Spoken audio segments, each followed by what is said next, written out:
Early voting ended yesterday, and the volunteer state broke a record. Nearly 1.7 million people across the state cast their ballots early this year. But could some voters show up to the polls on Election Day just to see their name tossed off the state's voter rolls? That's the concern from civil rights groups tonight. News Channel 5's Jason Lamb explains. It's a disagreement between Secretary of State Trey Hargett and the ACLU of Tennessee over a federal law called the National Voter Registration Act. States across the country, including Tennessee, have laws that allow voters to be purged from voter rolls, making them ineligible to vote. The laws guard against voters moving away, but still remaining on lists of eligible voters in a certain state.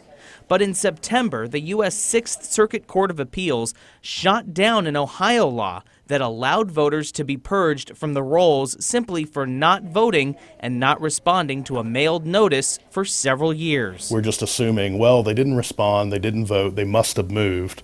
And that's not a good reason to take away someone's right to vote in an election. The ACLU argues Tennessee has a similar law to Ohio's that's also covered by the court's ruling. The similarity between both of them is that this whole process starts because you don't vote, you don't exercise your right to vote. And that's the issue that the Sixth Circuit was looking at. But in a recent letter, Secretary of State Trey Hargett said he believes Tennessee's voter purging law is substantially different from Ohio's, but declined to explain how.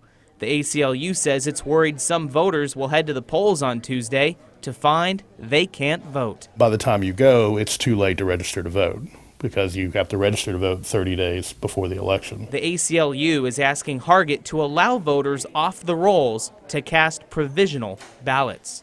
Jason Lamb, News Channel 5. The Secretary of State's office tells us they can't comment because of potential pending litigation.